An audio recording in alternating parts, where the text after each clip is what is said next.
ganitohin na lang natin mga ka-Jumerikas kasi kanina nahulog yung phone ko. Yan. Yan yung view dito. Yan.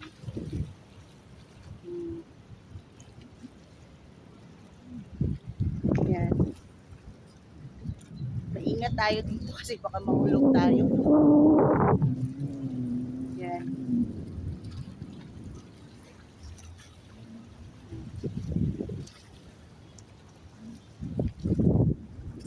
So, yan yung view dito. Ganyan. So, i-ano natin. Yan. So, magpapatuloy pa ba tayo doon hanggang sa dulo? Sige, punta na natin. Yan.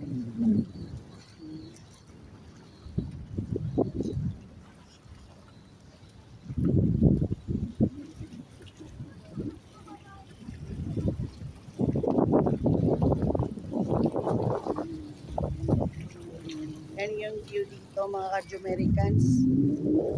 Sige, patuloy tayo hanggang sa dulo. Sige, puntahan natin yan. Yan yung dinadaanan natin. Hindi ko talaga makalimutan, nahulog yung phone ko. Nagasgas. Oh. Nagasgasan ko siya. Yan.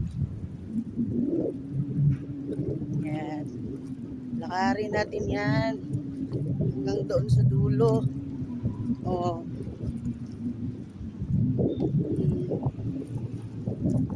Yan.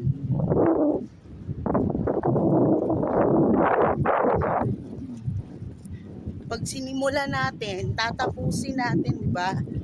Oh, ganyan ang buhay. Kaya, go lang tayo ng go. Oh.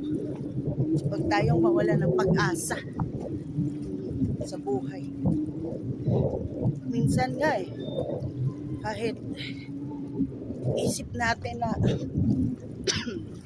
wala nang hope, dyan pa rin. Kasi bigay yan ng Panginoon if sa atin yung hope. Hanggang nandyan siya, meron tayong hope. Tingnan mo. Napakaganda ng paligid ito.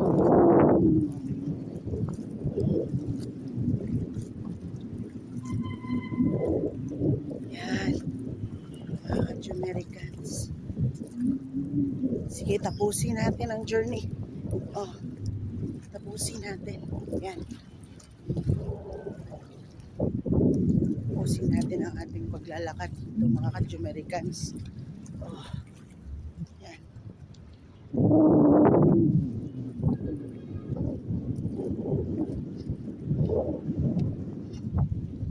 Ingat lang tayo. Oh, ganyan talaga sa buhay. Meron ding pag-iingat. Kasi hindi tayo maingat. Katulad nung nangyari sa phone ko. Oh. Hindi kasi ano yung foundation niya, yung stick niya ba? Hindi matibay. So, hinampas ng malakas na hangin, natumba. So, nasama yung phone ko, yung stand niya. Nagasgasan. Yun, part talaga yan sa life. Ganyan din yung ang life natin. Nagagasgasan din yung life natin. Oh, yun yung mga problema, yung mga challenges, no? Mga pagsubok sa buhay. Na dapat natin lampasan. Oh, malapit na tayo, mga ka-Jumericans. Malapit na tayo. Kaya, move forward tayo. Keep moving forward. Yun. Yun mga ka-Jumericans. Yan. Sa buhay nga minsan may mga experience tayo na sasaktan tayo, iiyak tayo. Pero pagkatapos niyan, bangon naman ulit. Pahiran yung luha, magdasal, no? Surrender natin kay God yung mga pinagdadaanan natin. huwag tayong magpalamon sa problema natin. Yan. Kasi kung magpapalamon tayo sa problema natin, yun. Yan, ito yung dinadaanan ko, mga malalaking bato. Oo. Kaya, masyado kong ingat. Kasi nahulog na yung phone ko. Paulit-ulit. Oh. Yan, mga katropas.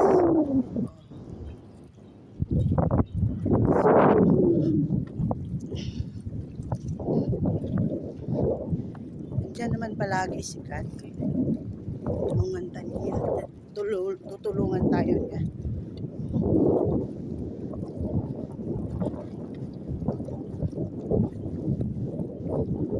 There's a purpose to each and every one of us.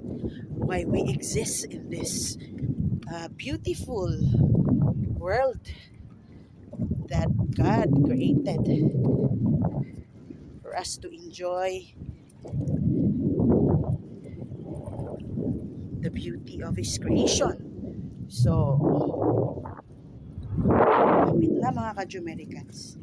We're almost here. Ilang ano na lang. Minsan nga, pag malapit na, saka pa susuko sa buhay. Wag mga ka-Jumericans. Kung malapit na, dyan yung dyan yung grabing pagsubok sa buhay. Pag malapit mo nang ma-achieve yung goal mo, malapit mo nang malapit na yung success sa buhay mo. Dyan yung pinaka-grabe ang struggles. Pero pag malagpasan mo yan yung Dolomite Beach. Kung malalagpasan natin ay